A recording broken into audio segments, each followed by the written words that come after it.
Day 117 of the war in Gaza and clashes with Hamas terrorists in both the north and the south. In Khan Yunis, Division 98 arrested 3 terrorists inside a strategic tunnel. Division 98 are the only IDF forces operating in southern Gaza, and their focus is on a refugee camp on the western side of the city, while steadily moving toward Hamas leadership hiding in tunnels under the town. Fighting has renewed in northern Gaza, where 100 Hamas terrorists were killed during ongoing operations by the 162nd Division in the area of the Shifa hospital. Many of the gunmen were killed by precision airstrikes called in by ground forces. Meanwhile, the IDF released for publication that it has been flooding some tunnels in the Gaza Strip with seawater. The flooding of the tunnels is just one method of neutralizing Hamas's underground capabilities. Other methods include explosives placed inside tunnel shafts, aerial attacks, and underground maneuvers. A series of meetings are underway to bring pressure on Hamas to agree to a hostage for ceasefire agreement. U.S. National Security Advisor Sullivan met separately with visiting Qatari Prime Minister Al-Thani and Israeli Strategic Affairs Minister Ron Dermer. The U.S. publicly urged Qatar to bring more pressure to bear on Hamas. Qatar called these calls counterproductive, saying they do not decide for Hamas. Qatar is Hamas's largest sponsor and hosts terrorist leadership in Doha. Al-Thani said Qatar is not a superpower that can impose something, but they are trying their best to broker a deal.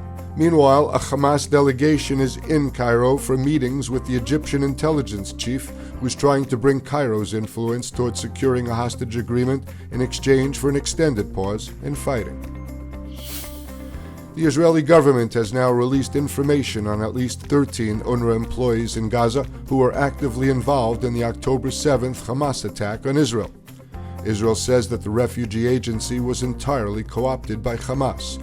Officials released parts of an Israeli intelligence dossier that prompted a list of Western nations to halt funding for the UN Palestinian Aid Agency.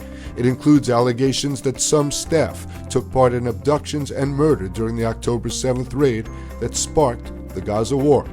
The United Nations has not formally received the 6-page dossier, which alleges that some 190 UNRWA employees, including teachers, have doubled as Hamas or Islamic Jihad terrorists. Israel claims that at least 10% of the agency's staff are members of Palestinian terror groups. Experience the power of truth with ILTV News. If you're looking for quality content and captivating visuals, join our news community and become an integral part of our team as we embark on a mission to unveil the real Israel, dismantling the web of lies and misinformation that surround reporting on Israel.